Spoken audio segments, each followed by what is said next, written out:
મને બહુ ગમે અને છેલ્લી લીટી જીવનમાં ઉતારી. માની લો તમારા પતિ તમારું કયું ન કરતા હોય ત્યારે ઘરની અંદર ડાકોર વાળાનો ફોટો રાખવાનો અથવા તો વામન દાદાને લાલો આ ફોટો પાડીને ઘરે લેતા જાઓ. આ રાખજો અને એની સામે તમારે ગાવાનું. તમારા પતિ પણ તમારું કયું કરતા અને માની લો તમારા પત્ની કદાચ તમારું ન માનતા હોય તો પણ તમારે આ ભજન અથવા તો કોઈની દીકરી કદાચ અહીંયા આવી ગઈ હોય, લગ્ન થઈ ગયા હોય ને અહીંયા આવી ગઈ હોય અને સસુરાલ વાળા તેડવાનું આવતા હોય, આ મારો દાવો છે તમતારે, પણ તમે એક વખત ડાકોર વાળાનો ઘરમાં ફોટો રાખજો. આ હું બહુ ભરોસા સાથે બોલું છું, કારણ કે તમારા પતિ હોય એ તમે કાંઈ પણ માંગો એ લઈ આપે, ના પાડે. અરે ના પડાય કેમ? કેમ કે એને હાથે ઘેરે તો આવવું ને, સમજાય છે? એમાં આપણે કોઈ યારે લગ્ન કર્યા, અમારા કોઈ યજમાનનું કામ ન થાય અને બ્રાહ્મણનો દીકરો અમદાવાદથી ખાલી 77 કિલોમીટર થાય ડાકોર, અને આપણે ત્યાં જઈને બે આસુડા પાડીએ ખાલી, કેમ કે આપણા સ્વભાવને એ ઓળખે છે. તો છેલ્લી લીટી હું તો એક જ પ્રાર્થના કરું, છેલ્લી લીટી છેક સુધી ન ભૂલાવી જોઈએ. શું કહેવાનું? અરે ગોકુળ ને વૃંદાવન જેવું મારું ઘર છે, ગોકુળ ને વૃંદાવન જેવું મારું ઘર છે, ડાકોર ને દ્વારિકા જેવું મારું ઘર છે, ડાકોર ને દ્વારિકા જેવું મારું ઘર છે, ઠાકોરજીની સેવાથી જીવન સફળ છે, ઠાકોરજીની સેવાથી જીવન સફળ છે, વામને મસાદ સૌનો પૂરો એ મારો વાર કનૈયા દેવો રૂડો, મારો વાર કનૈયા દેવો રૂડો. મેરો મેં તો નવરતી જોડો, મારો મન કનૈયા જેવો રૂડો, મારો મન કનૈયા જેવો રૂડો, મારો મન. સમજાય છે?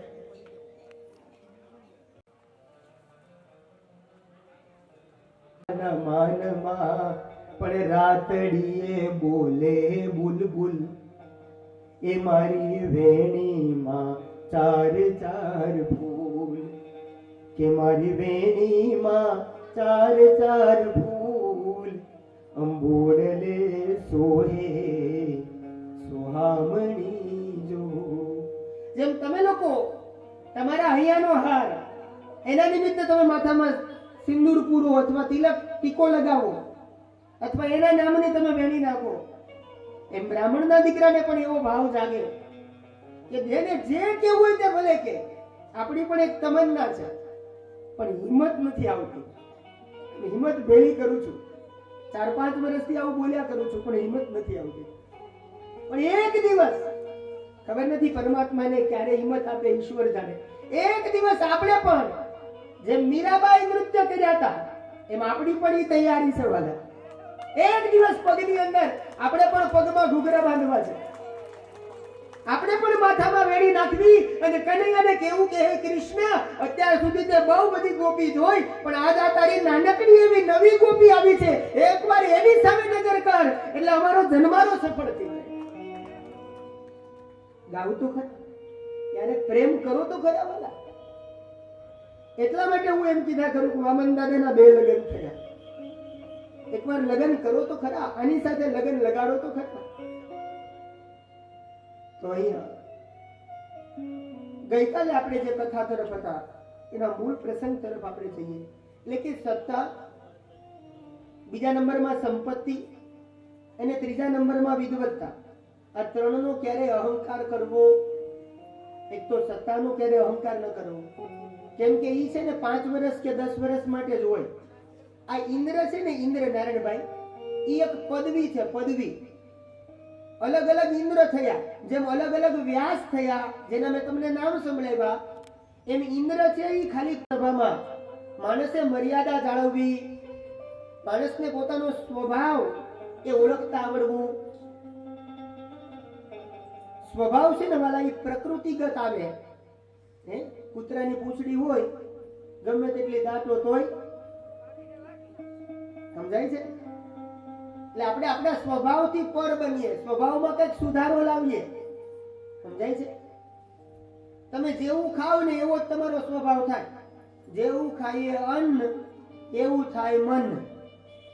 સારા ભાવથી તમે એને પ્રસાદ માનીને ગ્રહણ કરો તો ચોક્કસથી આપણા માટે ફાયદાકારક. તો દેવી ભાગવત મને તમને શીખવાડે. એટલા માટે આપણે ત્યાં કહેવત છે કે 12 ગાવે બોલી બદલે તરુવર બદલે શાખા. 12 ગાવે બોલી બદલે તરુવર બદલે શાખા, પણ બુઢાપામાં કેશ બદલે પણ લખણનો બદલે લાખા. સમજાય છે. ઘણાને કેવું હોય કુટેવ પડી જ ગઈ હોય ને એ કોઈ દી જાય, પણ કંઈક સુધારો લાવીએ. કથા એટલા માટે જ છે. કથા મને તમને કંઈક નવા રંગે રંગે, કંઈક સુધારો, કંઈક પરિવર્તન માટે તો કથા છે વાલા. તો અહીંયા એ પછી વેદવ્યાસજી મહારાજ હસ્તિનાપુરની અંદર કથા કરે છે અને આ બાજુ હવે જન્મેજય પ્રશ્ન કરે છે. શું પ્રશ્ન કરે છે જન્મેજય? કે મહારાજ આ દુનિયામાં કેટલી નદીઓ છે અને એમાં શ્રેષ્ઠ નદી કઈ? કેટલા તીર્થો છે, કેટલા સરોવર છે, એમાં શ્રેષ્ઠ સરોવર કયું, શ્રેષ્ઠ નદી કઈ? એ મને જાણવાની તમારી પાસે જિજ્ઞાસા છે. અને હવે વેદવ્યાસજી મહારાજ એની કલમ ચાલી અને વેદવ્યાસજી કહેવા લાગ્યા. 6થો સ્કંદ એનો 12મો અધ્યાય હું તમને પ્રમાણ આપું, એનો 3જો અને 4થો શ્લોક ત્યાંથી વેદવ્યાસજી મહારાજ બોલ્યા છે કે શૃણુ રાજન પ્રવક્ષ્યામિ તીર્થાની વિવિધાની ચ યેષુ તીર્થેષુ દેવાનામ પ્રશસ્તાન્યાન્યમાનિના નદીનામ જાહ્નવી શ્રેષ્ઠા. સૌથી પહેલા કોનું નામ લીધું? નદીનામ જાહ્નવી શ્રેષ્ઠા, યમુના ચ સરસ્વતી, નર્મદા ગંડકી સિંધુર, ગોમતી તમસા તથા. વેદવ્યાસજી મહારાજ કહેવા લાગ્યા હે જન્મેજય, કાવેરી ચંદ્રભાગા ચ પુણ્યા વેત્રવતી શુભા, ચર્મણવતી ચ સરયુ, તાપી સાબરમતી તથા. હે રાજા, ધરતી ઉપર અનેક તીર્થો આવ્યા છે, અનેક નદીઓ આવ્યા છે. હું કેટલું વર્ણન કરું, શું વર્ણન કરું? અને જેટલા જેટલા તીર્થો છે, જેટલી જેટલી નદીઓ છે, એ તમામ તીર્થોની અંદર પરાંબા માં ભગવતી જગદંબાનું મંદિર છે. એવું એક પણ તીર્થ નથી જ્યાં જગદંબાનું મંદિર ન હોય. એટલા માટે ગંગેસ્ત યમુનેસ્તૈવ ગોદાવરી સરસ્વતી, નર્મદે સિંધુ કાવેરી અને જલેસ્મિન સન્નિધિમ કુરુઃ. હે જન્મેજય, અનેક નદીઓ છે પણ એમાં શ્રેષ્ઠમાં શ્રેષ્ઠ જો કોઈ નદી હોય તો નદી નામ જાહ્નવી શ્રેષ્ઠ. જાહ્નવી એટલે ગંગા. નદીઓની અંદર પહેલું નામ કોનું લેવામાં આવ્યું? ગંગાજી એ શ્રેષ્ઠ નદી છે. એટલા માટે અને આમ પણ શિવ મહાપુરાણ તો એમ કે તમે તમારા ઘરે બેઠા બેઠા જે નદીને યાદ કરો ને એ નદીએ સ્નાન કરીને આવો ને એટલું પુણ્યની પ્રાપ્તિ થાય. એટલા માટે પહેલા આપણા વડીલો, આપણે જ્યારે ઘરે ભલે આપણા પોતાના સૌના બાથરૂમમાં જ્યારે આપણે સ્નાન કરતા હોઈએ ત્યારે ડોલમાંથી ટબ ભરવાનું અને પછી માથી રેડતી વખતે ગંગામાં નાયો, ગંગા યમુના સરસ્વતી નર્મદા ગંડકી સિંધુ ગૌમતી તમસા કાવેરી ચંદ્રભાગા વેત્રવતી ચર્મણવતી સરયુ તાપી. કેટલી નદી યાદ પાવું? અમારે અમદાવાદની અંદર બધા બોલે સાબરમતી, પણ એનું મૂળ નામ છે સાબરમતી. એમાંથી સમય મર્યાદા એ સાબરમતી થઈ ગયું. જે આપણા ગુરુ મહારાજનો આશ્રમ છે વાલા. અને મારું તો તમને જાહેરમાં આમંત્રણ કે આવો તમ તારે આપણે બધા સાથે મળી અને દિવાળી મનાવવા માટે જઈએ. ક્યાં જવાનું? હા, કેમ કે એ તો અમારું ઘર છે ને વાલા. પણ ભાવ જાગે તો અહીંયા અનેક નદીઓની વાત કરી. ગંગા, સિંધુ, ગોમતી, તમસા, સેંકડો નદીઓ છે. એ જન્મે જાય આ નદીમાં સ્નાન કરવું જ જોઈએ. એટલે જ્યારે ઘરે તમે સ્નાન કરતા હો ત્યારે માથામાં જ્યારે ટબ રેડો ત્યારે ગંગાને યાદ કરો તો ગંગા સ્નાન કરીને આવો ને એટલું પુણ્ય મળે. યમુનાજીને યાદ કરો તો યમુના સ્નાન કરીને આવો ને એટલું પુણ્ય મળે. પણ ભાવ હોવો, ભાવ વગર કોઈ વસ્તુ મળતી. પછી અહીંયા જન્મેજય પ્રશ્ન કરે છે જે મેં તમને ગઈકાલે કીધું હતું કે નદીમાં ક્યારે સ્નાન કરવું અને ક્યારે સ્નાન ન કરવું. તો અહીંયા વેદવ્યાસજી મહારાજ સ્પષ્ટ બોલ્યા છે કે ચોમાસાની અંદર નદીઓમાં સ્નાન ન કરાય.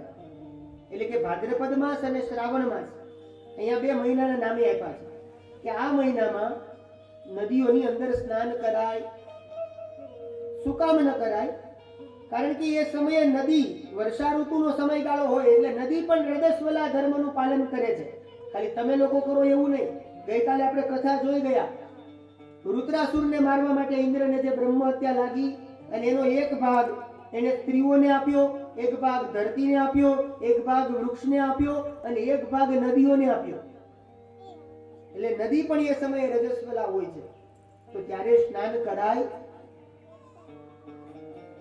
કારણ કે નદીની અંદર પાણીમાં જે શેવાળ જામી જાય એ બ્રહ્મ હત્યાનો ભાગ છે. અને આપણને ખબર ન હોય કે અને અજાણી નદીમાં સ્નાન ન કરાય. અજાણી નદી હોય એમાં પણ ડાયરેક્ટ ડૂબકો ન મરાય. આપણને ખબર નથી કે આનું પાણી કેટલું ઊંડું છે, ગહેરું છે, છીછરું છે, અને ડાયરેક્ટ ડૂબકી મારીએ ને અંદર ને અંદર જ રહીએ તો. એટલે એમ અજાણી નદીમાં પણ સ્નાન કરાય. ગામડા ગામની નદી હોય ને તો ચાલે, પણ તીર્થોની નદીમાં તો સ્નાન કરાય નહીં, નહીં અને નહીં. એવી વાત દેવી ભાગવતમાં કીધી છે. અનેક તીર્થોની વાત કરી. હરિદ્વાર જાઓ, પુષ્કર જાઓ, કુરુક્ષેત્ર જાઓ, ધર્મારણ્ય, પ્રભાસ, પ્રયાગરાજ, જ્યાં અત્યારે કુંભ મેળો ચાલે છે, નૈમિષારણ્ય, અર્બુદારણ્ય, શ્રીશૈલમ, અનેક તીર્થોની વાત કરી છે અહીંયા. પછી સરોવરને યાદ કર્યા. પહેલા નંબરમાં આવ્યું કૈલાસ માનસરોવર. જે ગયા હશે એમને ખબર હશે. નહીં ગયા હોય તો આપણે પ્રાર્થના કરીએ કે આપણને બધાને એકવાર શિવ મહાપુરાણ લઈ અને દાદા બોલાવે. સમજાય છે? હવે તો બહુ વ્યવસ્થા સારી છે વાલા. ગવર્મેન્ટ અને પ્રશાસને બહુ સારી વ્યવસ્થા. આપણે પ્રાર્થના તો કહીએ, આપણું બોલવામાં શું જાય છે?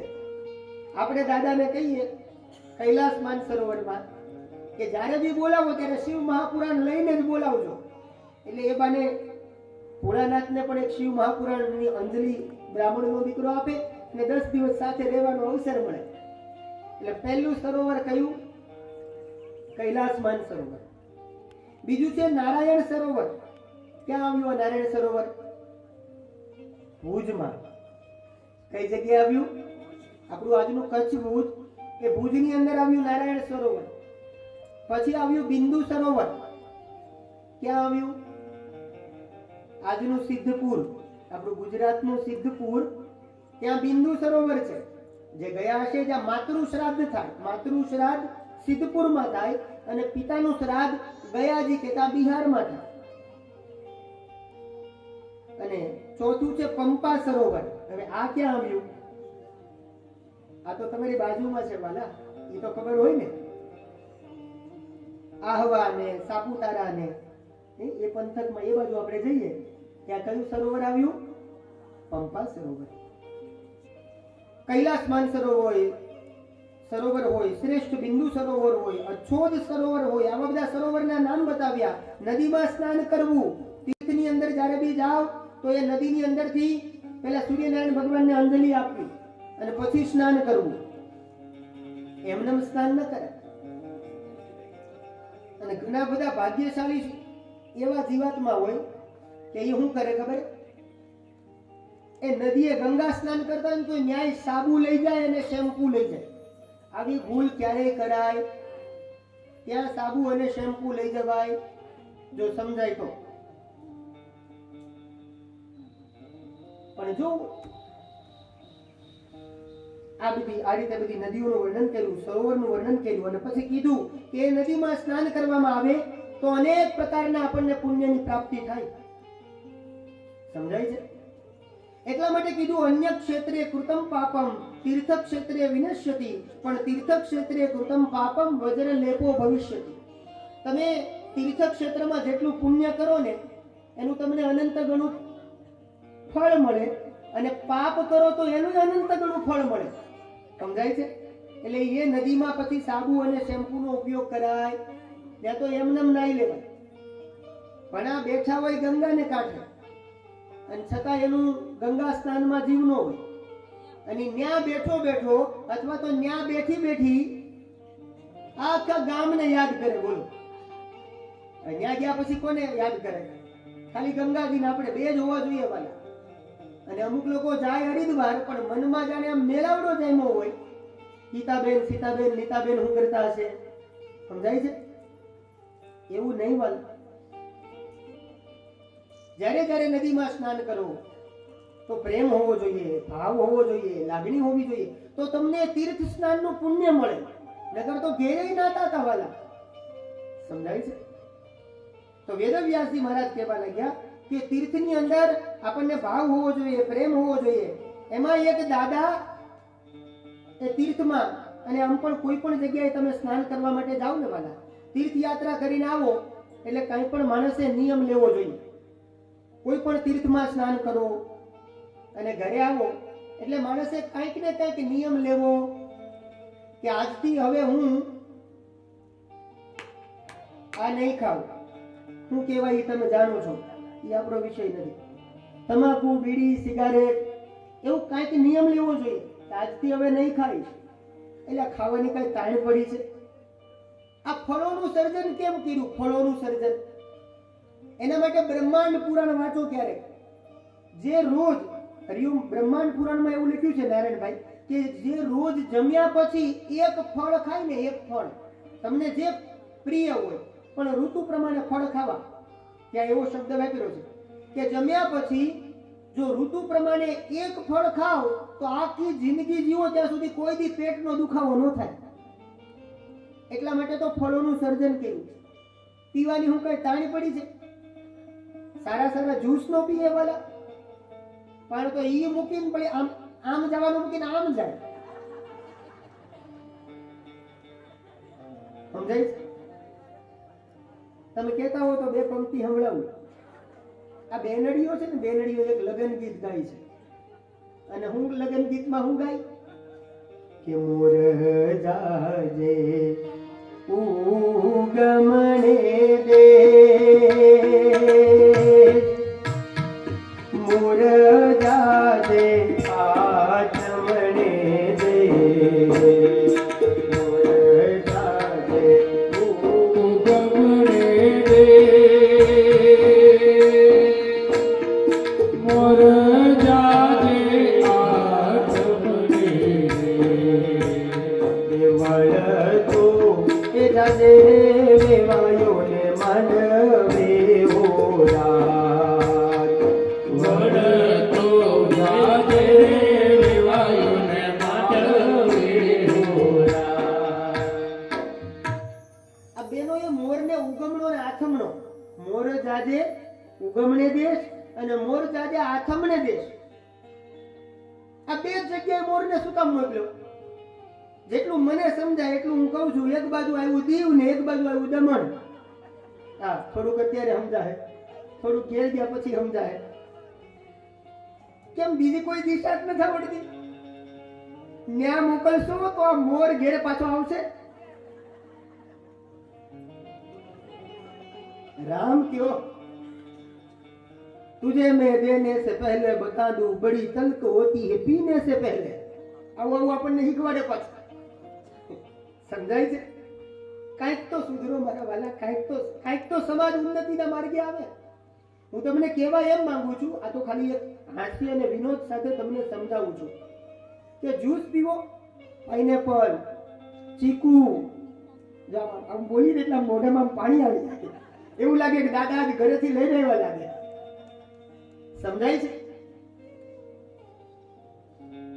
તો તીર્થયાત્રાની અંદર મારો મૂળ કહેવાનો ભાવ એ છે કે તીર્થયાત્રા કરીને આવો ને એટલે કઈ ને કઈ માણસે નિયમ લેવો, એમાં એક ભાઈ એ તીર્થયાત્રા કરીને ઘરે આવ્યા, અને પછી તીર્થયાત્રા કરીને ઘરે આવે ને એટલે પછી જમણવાર કરવું પડે ને. જો અમે આટલી યાત્રા કરીને આવ્યા, એમાં એક ભાઈ તીર્થયાત્રા કરીને આવેલા અને એમણે જમણવાર રાખ્યું, અને બીજો એક ભાઈ જે હતો બધાય જમવા જતા હતા. એટલે આને થયું કાલે હું બીજાને ઘેર હોય એટલે આપણે ઝપટ બોલાવીએ ને, એ તો આપણી ઘેર આપણે કોઈ દી ન બોલાવીએ, પણ બીજાની ઘેર હોય તો સમજાય છે.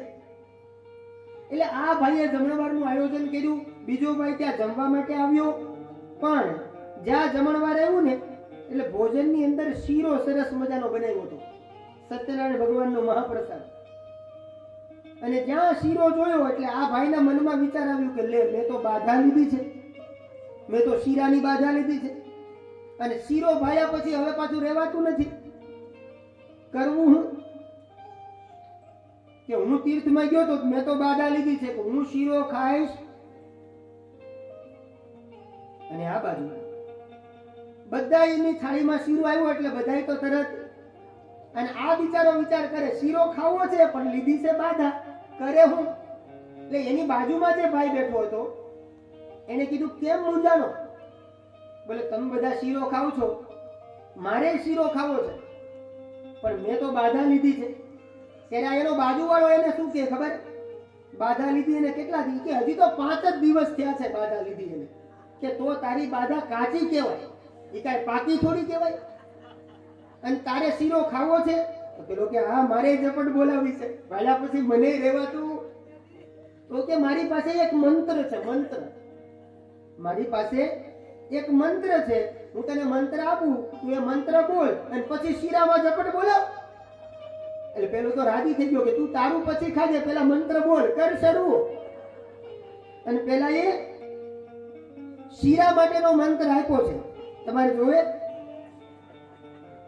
પેલા ભાઈએ પેલાને આપ્યો હતો અને હું કીધું બાધા રે બાધા તું મારી માં.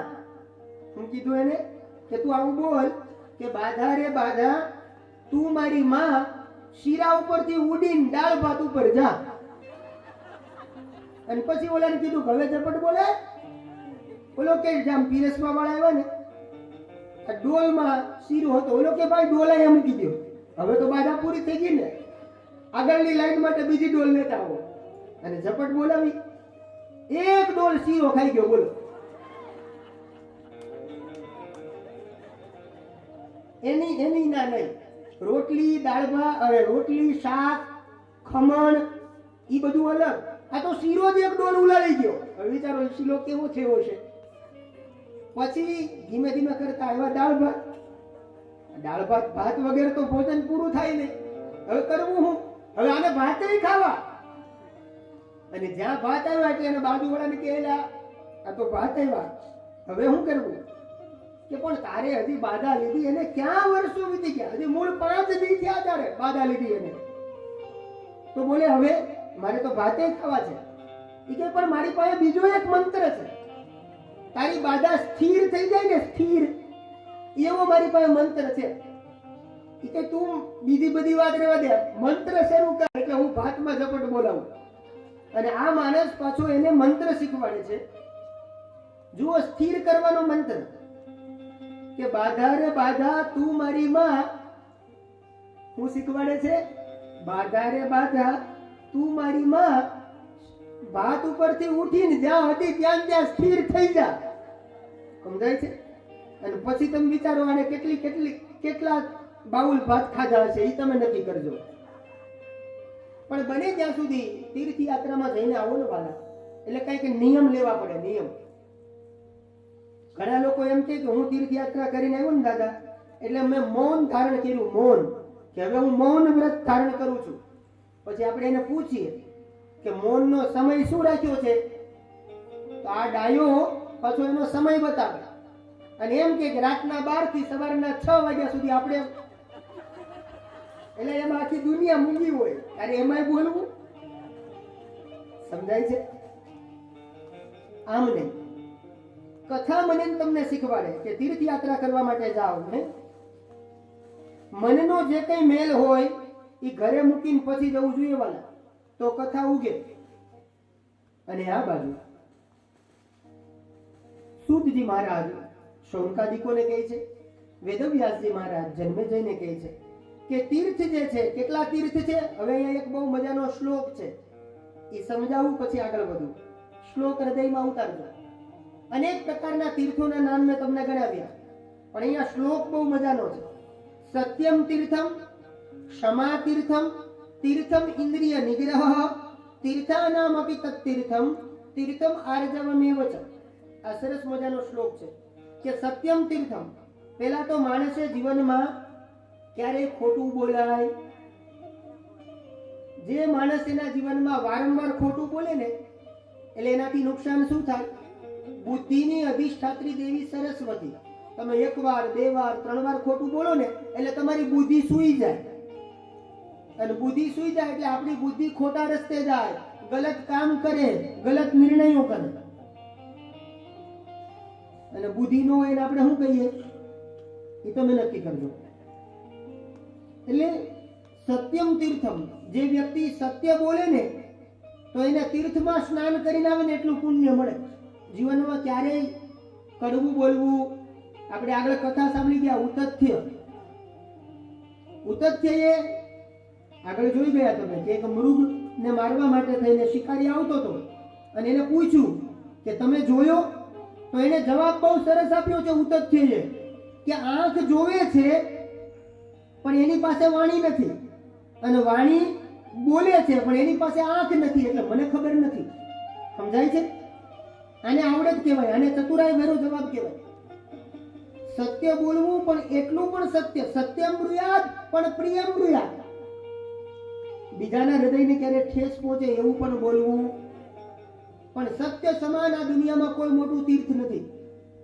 પછી આવ્યું ક્ષમા તીર્થમ, બીજાને માફ કરી દેવું. એને ગમે તેટલો અપરાધ કેમ ન કર્યો હોય, પણ એક વખત તો એને મોકો આપવો. શેનો મોકો? સુધરવાનો. કે જા તને માફ કર્યો. એક વખત. બીજી વાર તમે કરો ન કરો તમારા મનની મરજી. પણ દેવી ભાગવત શીખવાડે છે કે એને ગમે તેટલા ગુનાહ કર્યા હોય પણ ક્ષમા જેવડું કોઈ મોટું તીર્થ નથી.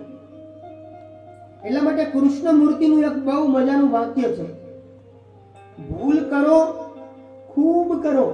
કૃષ્ણ મૂર્તિ, ભૂલ કરો ખૂબ કરો લેકિન બાર બાર ન કરો. સમજાય છે? કૃષ્ણ મૂર્તિ એમ કહે છે કે ક્ષમા જેવડું કોઈ મોટું બીજું તીર્થ. સત્યમ તીર્થમ, ક્ષમા તીર્થમ. પછી કીધું તીર્થમ ઇન્દ્રિય નિગ્રહ.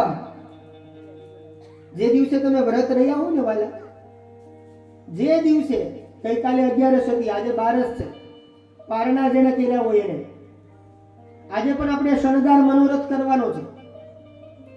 જેને પણ એમ લાગે કે શણગાર મનોરથની અંદર અમારે પણ દાદાને થોડું સહભાગી થવું છે, આપણે વધારે નહીં, તમે બંગડી, બક્કલ, એવું જ કહેવાય ને, શું કહેવાય એમાં? બંગડી આવે, બક્કલ આવે, બોરી આવે, એવું કંઈક આવે. પછી ટીકો આવે, પછી ઓલું લેકમી, કાલે આપણે વાત કર્યું હતું ઈ તમે જે સમજો તે. તો એના માટે પણ માત્ર 500 રૂપિયા. તમારો ભાવ જાગે તો, મારો કોઈને ફોર્સ નથી. તમને એમ ભાવ જાગે કે છેલ્લે જ્યારે શણગાર મનોરથ થાય, શણગાર મનોરથમાં ખાલી માત્ર તમારે 500 રૂપિયા આપવાના છે.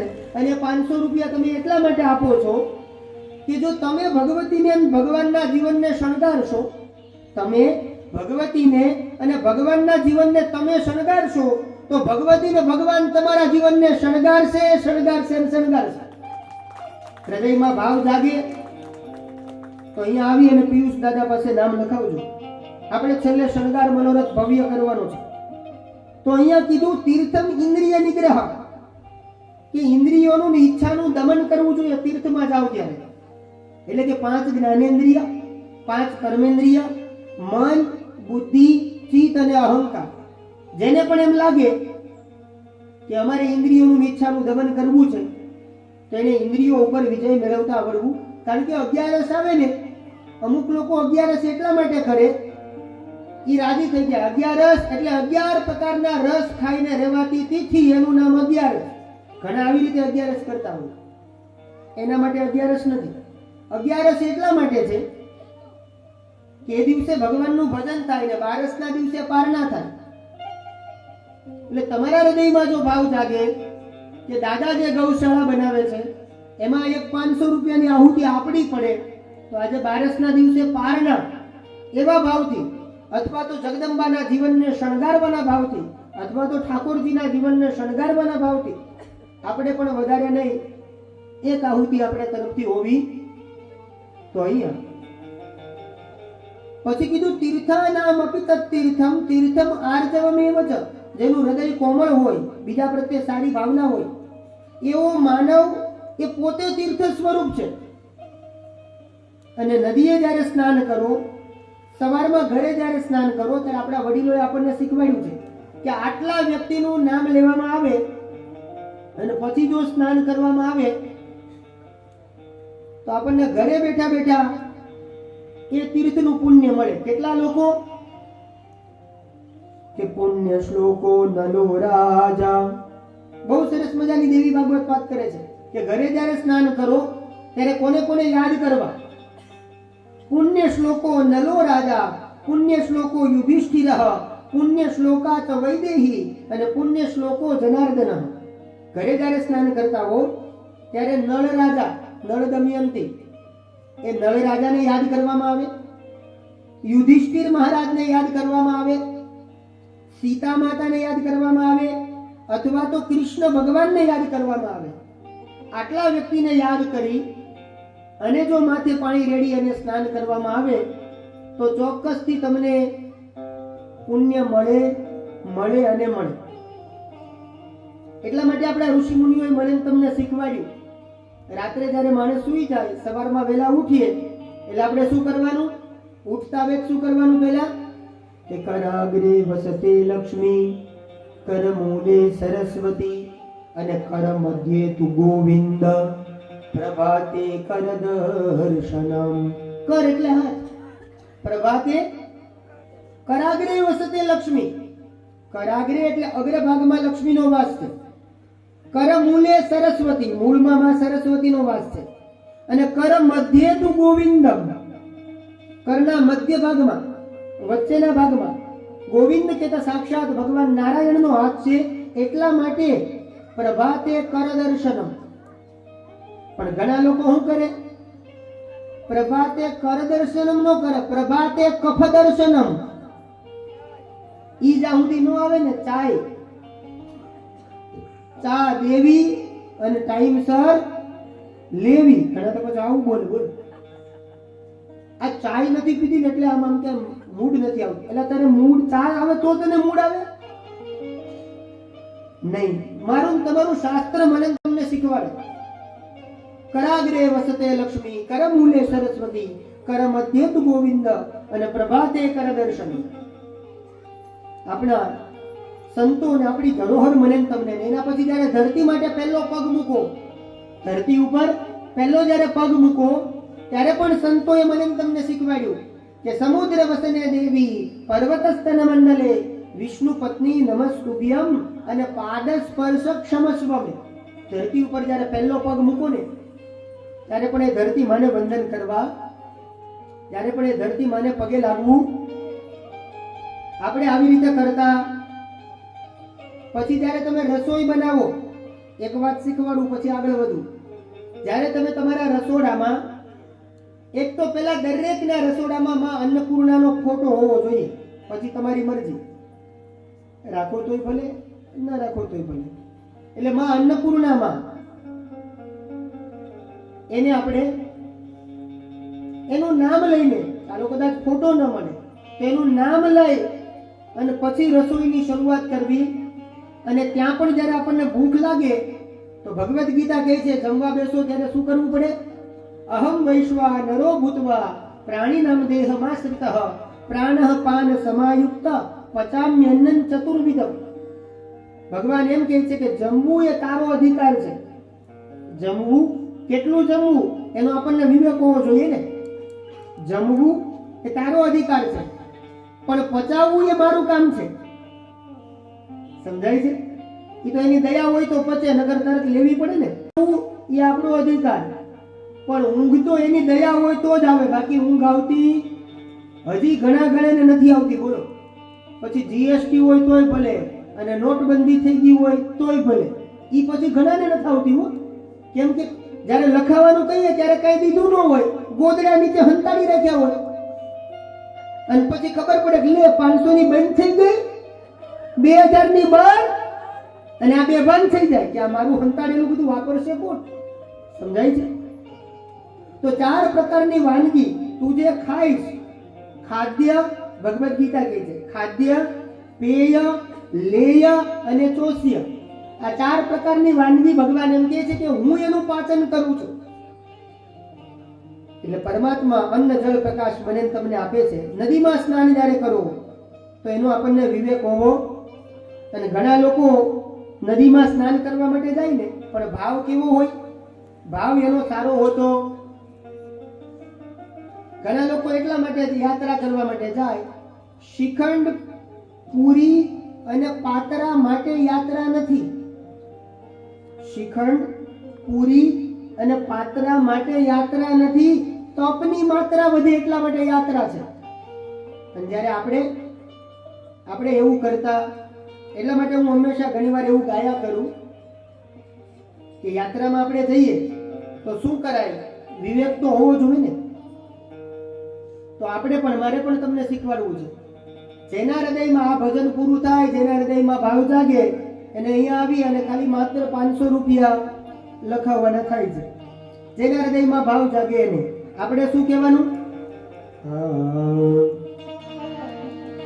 આ તમે ક્યાંય નહીં સાંભળ્યું હોય, અને તમે સાંભળ્યું હોય તો કહેજો, તમને આપણે બદલી નાખશું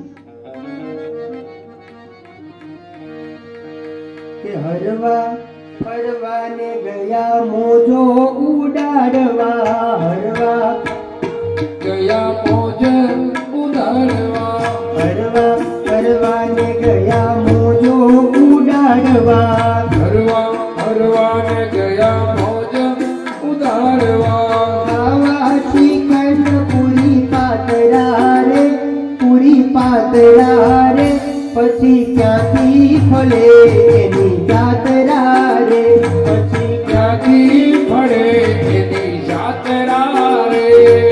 હરવા ફરવાને ગયા મોજો ઉડાડવા, હરવા ફરવાને ગયા મોજ ઉડાડવા, ખાવા શ્રીખંડ પૂરી પાતરા રે, પાતરા રે, એ પછી ક્યાંથી ફળે એની જાતરા રે, પછી ક્યાંથી ફળે એની જાતરા રે.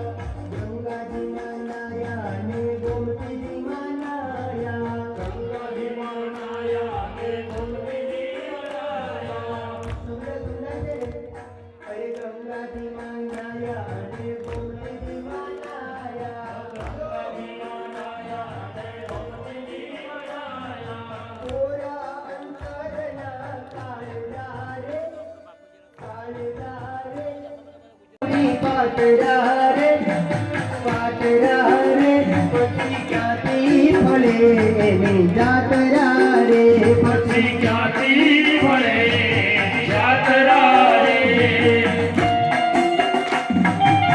હાલો હાથ ઊંચા, હાલો.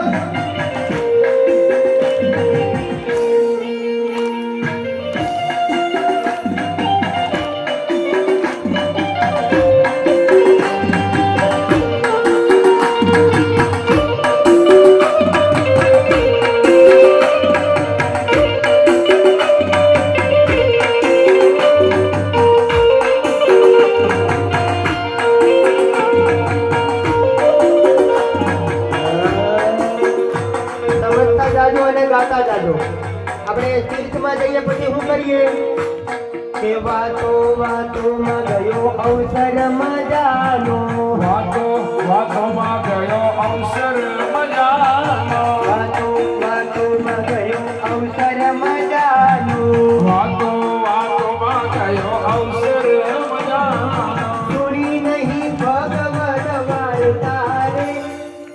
દ્વારકા રે એ પછી ક્યાંથી પડે એની જાત્રા રે પછી ક્યાંથી પડે એની જાત્રા રે પછી ક્યાંથી પડે એની જાત્રા રે પછી ક્યાંથી પડે એની જાત્રા રે